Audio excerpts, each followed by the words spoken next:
नमस्कार, आप देख रहे हैं एनओआई 24 हिंदी चैनल। आज की तारीख है 28 अगस्त 2026। आज दिन शुक्रवार का है। मुख्य रूप से जो है आज ही के दिन रक्षाबंधन का त्योहार मनाया जाएगा, जो भाई और बहन के अटूट प्रेम का प्रतीक भी है।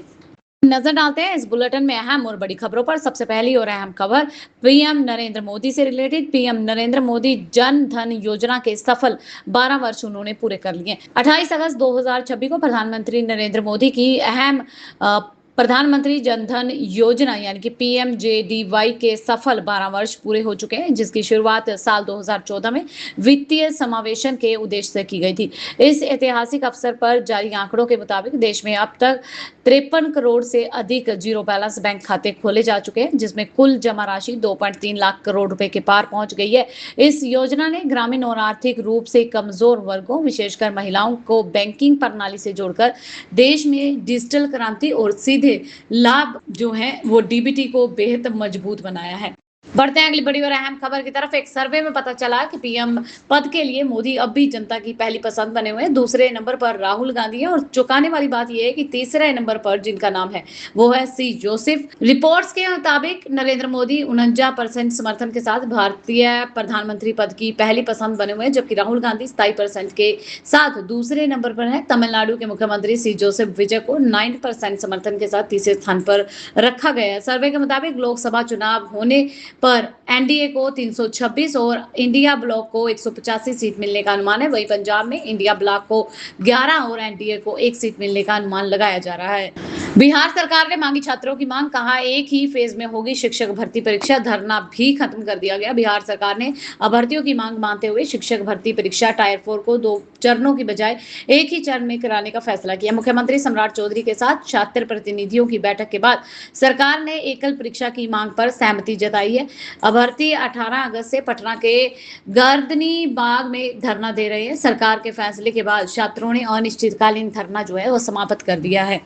अगली बड़ी खबर श्वेता तिवारी की। श्वेता तिवारी को मिली गंदी गालियां, राज ठाकरे से किया सवाल। 3 दिन में सामने आया आरोपी और भेजी हाथ से लिखी माफी। एक्ट्रेस श्वेता तिवारी ने सोशल मीडिया पर अभद्र कमेंट्स करने वालों के खिलाफ आवाज उठाई थी, तो राज ठाकरे से भी सवाल किया गया था। इसके बाद एमएनएस सदस्य स्नेहल अडारकन ने मामले की गंभीरता से लेते हुए आरोपी की तलाश शुरू की। महज 3 दिन में ही आरोपी की पहचान करके उसका फोन नंबर और हाथ से लिखी माफी की चिट्ठी जो है श्वेता को भेज दी गई है। श्वेता ने स्पष्ट किया कि आरोपी का एमएनएस से कोई संबंध नहीं था और उन्होंने स्नेहल व उनकी टीम का शुक्रिया अदा किया। नजर डालते हैं अगली बड़ी और अहम खबर की तरफ। जेपीएनआईसी विवाद को लेकर अखिलेश का निशाना, कहा कमीशन ही भाजपा का मिशन है। समाजवादी पार्टी प्रमुख अखिलेश यादव ने लखनऊ के जेपीएनआईसी को 831 करोड़ रुपए में निजी हाथों में दिए जाने के लेकर भाजपा सरकार पर निशाना साधा। उन्होंने आरोप लगाया कि सरकार सार्वजनिक संपत्तियों का निजीकरण कर रही है और कहा कि कमीशन ही भाजपा का मिशन है। अखिलेश ने 76 मंजिल किसान बाजार, रिवर फ्रंट समेत कई परियोजनाओं का जिक्र किया। उन्होंने कहा कि समय आने पर इस मामले में अधिकारिक जांच की जाएगी। अगली बड़ी खबर बिजनौर से आ रही है। बिजनौर के नए एसपी के बिश्नोई को छात्राओं ने बांधी राखी, भावुक हुआ माहौल।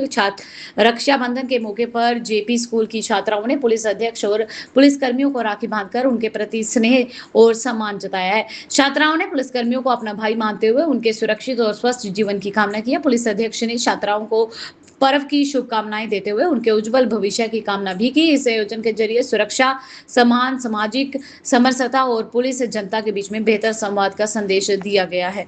अब बात करते हैं खेल जगत की। श्रीलंका ने भारत को नहीं जीतने दिया दूसरा टेस्ट। फॉलो ऑन खेलने के बावजूद मैच ड्रॉ करवा लिया गया। सोनल दिनुशा का दोनों पारियों में शतक रहा। श्रीलंका के फॉलो ऑन खेलने के बावजूद कोलंबो टेस्ट में भारत को जीत से रोककर मैच ड्रॉ करा लिया गया। श्रीलंका ने सोलन दिनुशा ने दोनों पारियों में दशक जोड़ते हुए पहली पारी में 103 और दूसरी पारी में नाबाद 133 रन बनाए। श्रीलंका ने दूसरी पारी में 9 विकेट पर 429 रन बनाए, जिसके बाद दोनों टीमों की सहमति से मैच ड्रॉ हुआ।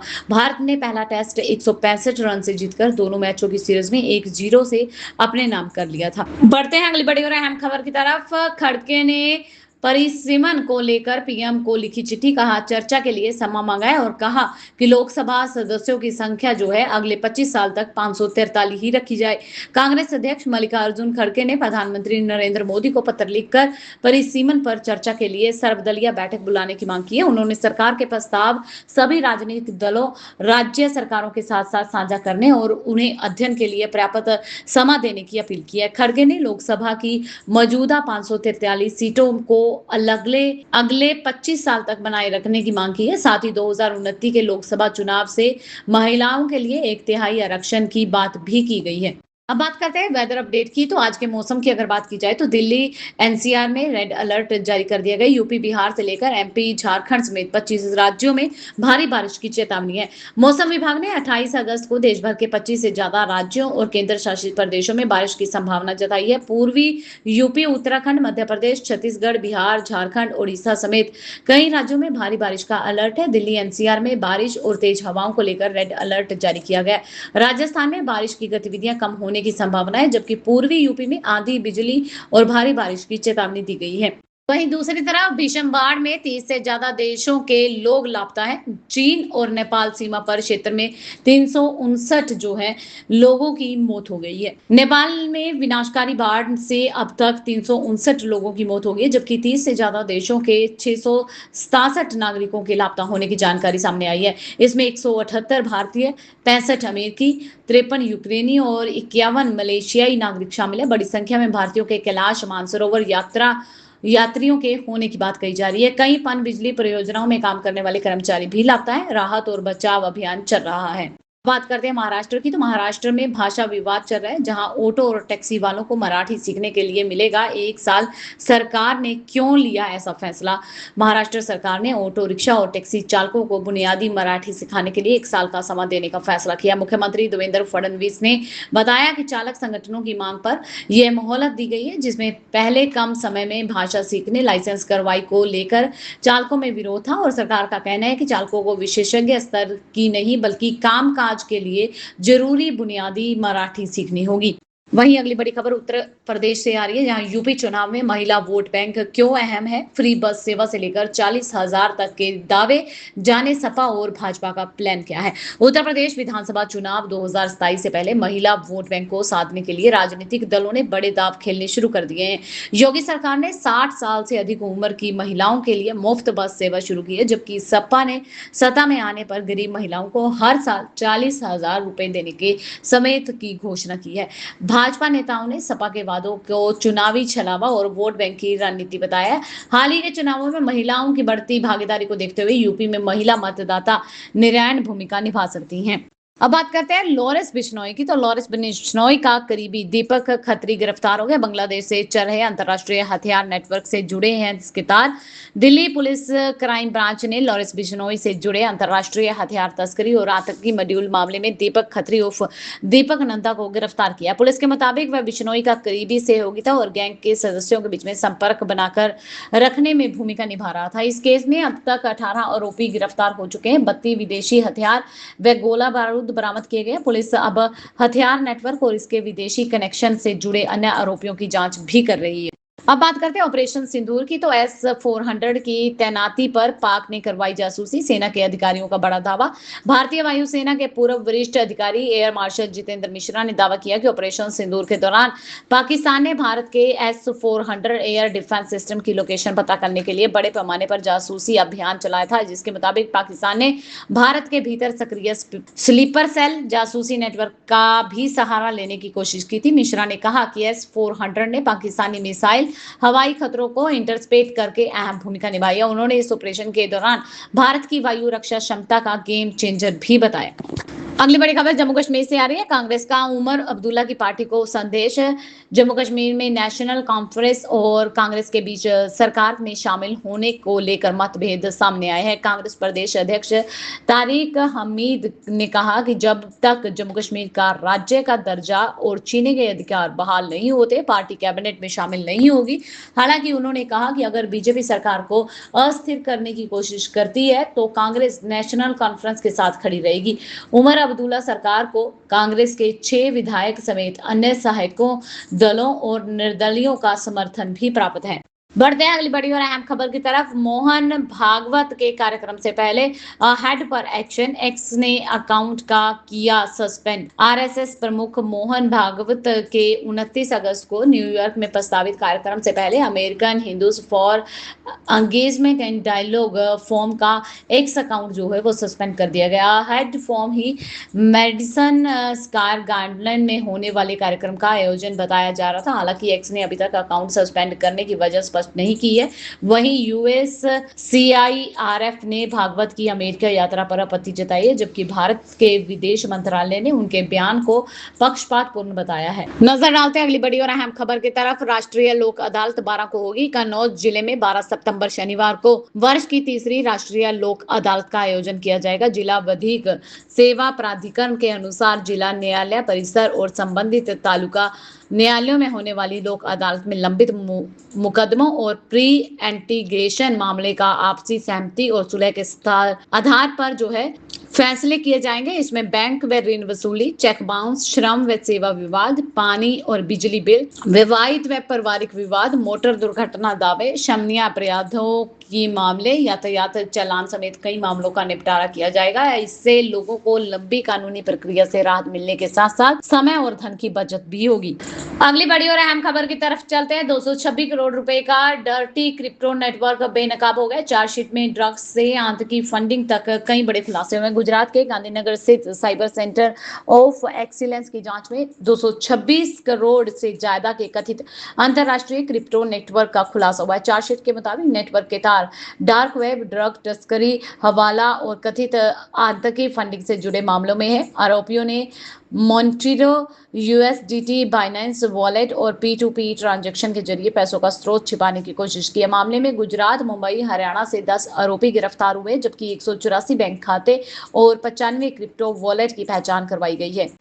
अगली बड़ी खबर अयोध्या से आ रही है। थम नहीं रहा सावन में मछली खाने का विवाद। अब अजय राय ने सीएम योगी को दी खुली चिट्ठी। अयोध्या में सावन के दौरान कथित मछली भोज को लेकर विवाद के बीच में यूपी कांग्रेस अध्यक्ष अजय राय ने मुख्यमंत्री योगी आदित्यनाथ को खुला पत्र लिख दिया है। राय ने खुद को शाकाहारी बताते हुए आरोप लगाया कि उन पर बिना सबूत मच्छी खाने के आरोप लगाए गए हैं, माफिया से डरने जैसी व्यक्तिगत टिप्पणियां की गई हैं। उन्होंने कहा कि उनके पास मछली खाने का कोई प्रमाण है तो सार्वजनिक किया जाए, वरना ऐसी बयानबाजी बंद होनी चाहिए। राय ने मुख्यमंत्री से व्यक्तिगत आरोपों के बजाय प्रदेश की कानून व्यवस्था, बेरोजगारी, महंगाई और किसानों की समस्याओं पर ध्यान देने की अपील की है। वहीं दूसरी तरफ उत्तर प्रदेश में one nation one student ID, Yogi सरकार ने बढ़ाया अपार आईडी पर फोकस, छात्रों को मिलेंगे ये फायदे। उत्तर प्रदेश माध्यमिक शिक्षा परिषद ने कक्षा 9 से लेकर कक्षा 12 तक के विद्यार्थियों के लिए अपार आईडी बनाकर पंजीकरण और परीक्षा फॉर्म में दर्ज करने की अपील की गई है। 12 अंकों की ये स्थायी डिजिटल पहचान छात्रों के स्कूल से उच्च शिक्षा तक के शैक्षणिक रिकॉर्ड को सुरक्षित रखने में मदद करेगी।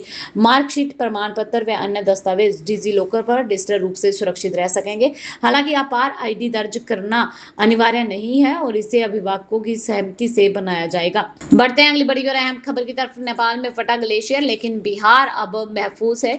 डिप्टी सीएम बोले कि टल गया है बाढ़ का खतरा। बिहार के उप मुख्यमंत्री विजय कुमार चौधरी ने कहा कि नेपाल में आई प्रलयकारी बाढ़ का खतरा फिलहाल बिहार में टल गया है। उन्होंने मुख्यमंत्री सम्राट चौधरी के साथ वाल्मीकि नगर, बराज और आसपास के इलाकों में हवाई सर्वेक्षण किया है। चौधरी के मुताबिक गंडक नदी का जल प्रभाव अभी सामान्य है और नेपाल से आने वाले अतिरिक्त पानी का असर भी कम हुआ है। जल संसाधन विभाग और जिला प्रशासन की सतर्कता से फिलहाल किसी भी भय स्थिति का अंदाजा या फिर शंका नहीं जताई जा सकती।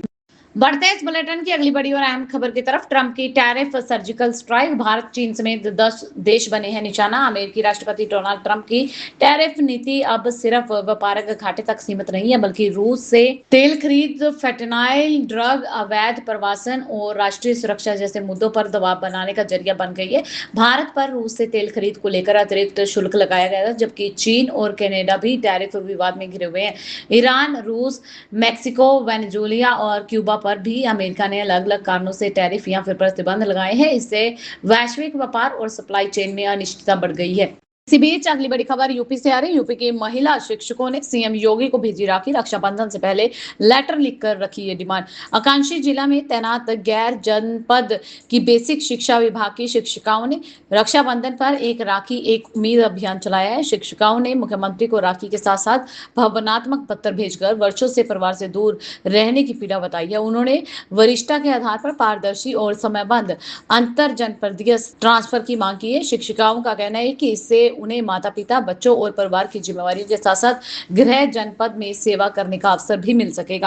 अब बात करते हैं गुरुग्राम की, जहां गुरुग्राम के जलभराव पर सीएम सैनी बोले कि सिर्फ यहां नहीं, नेपाल से चंडीगढ़ तक बारिश ने मचाई है तबाही। गुरुग्राम में जलभराव और ट्रैफिक जाम के बीच में हरियाणा के मुख्यमंत्री नायब सिंह सैनी ने इसे असामान्य और व्यापारिक बारिश से जोड़ते हुए बयान दिया है। उन्होंने नेपाल में आई बाढ़, उत्तर भारत में कई हिस्सों में भारी बारिश का जिक्र किया है। सैनी ने कहा कि कालका और चंडीगढ़ में भी भारी बारिश के कारण हालात बिगड़े हुए हैं, कई जगह पानी भर गया है। उन्होंने कहा कि सरकार पिछले 12 वर्षों से गुरुग्राम के विकास के लिए तेजी से काम कर रही है। वहीं दूसरी तरफ सीएम फडणवीस ने नेपाल में फंसे पर्यटकों को मिलाया फोन, सुरक्षित वापसी का दिलाया भरोसा। कहा, घबराए नहीं, सरकार आपके साथ है। नेपाल में आई भीषण बाढ़ के बीच फंसे महाराष्ट्र के पर्यटकों से मुख्यमंत्री देवेंद्र फडणवीस ने वीडियो कॉल पर बातचीत की है, उनकी स्थिति और सुरक्षा की जानकारी ली।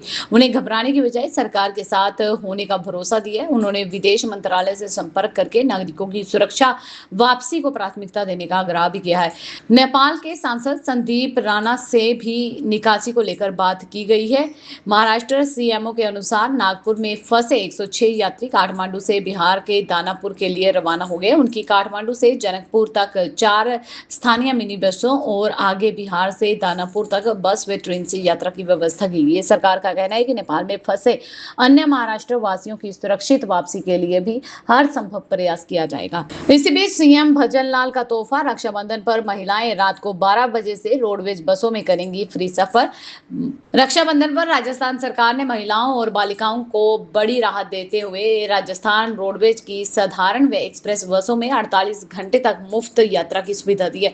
यह सुविधा 27 अगस्त की रात 12 बजे से लेकर 29 अगस्त रात को 11:59 तक जो है राजस्थान की सीमा में लागू रहेगी। हालांकि वोल्वो एसी लग्जरी बसों में ये छूट नहीं रहेगी। खास बात यह है कि 28 और 29 अगस्त को महिलाएं मुफ्त यात्रा के लिए ऑनलाइन या फिर काउंटर से एडवांस सीट बुकिंग भी करवा सकती हैं। इससे त्योहारों के दौरान भीड़ या फिर सीट की परेशानी से बचा जा सकता है। अगली बड़ी खबर बंगाल से आ रही है। बंगाल के मुख्यमंत्री ने राज्य पुलिस को मजबूत करने के उपायों की घोषणा की है। मुख्यमंत्री शुभेंदु अधिकारी ने पश्चिम बंगाल पुलिस को मजबूत और आधुनिक बनाने के लिए कई बड़े फैसलों की घोषणा की है। उन्होंने कहा कि दुर्गा पूजा से पहले हर पुलिस स्टेशन को 112 सेवा के वाहन उपलब्ध करवाए जाएंगे। महालय 10 अक्टूबर को ब्रिगेड परेड ग्राउंड में 552 वाहनों का वितरण होगा। साइबर अपराध से निपटने के लिए अर्जुन नाम से 200 नागरिक सुरक्षा कर्मियों की नई ब्रिगेड बनाई जाएगी, जबकि सभी थानों का आधुनिकीकरण और महिला सहायता डेस्क को मजबूती मिलेगी। पुलिस कर्मियों के साहस को सम्मानित करने के लिए जीवन रक्षक पुरस्कार शुरू किया गया है। साथ ही दुर्गा पूजा के दौरान निचले स्तर के लिए पुलिस कर्मियों को 2000 रुपए का राशन, अग्रिम वेतन और 20% तक महंगाई भत्ता देने की घोषणा की गई है। अधिकारियों ने राष्ट्र विरोधी गतिविधियों और महिलाओं के खिलाफ जो है हिंसा पर सरकार की जीरो टॉलरेंस नीति दोहराते हुए पुलिस को बिना आदेश का इंतजार के लिए कार्रवाई के निर्देश दिए हैं।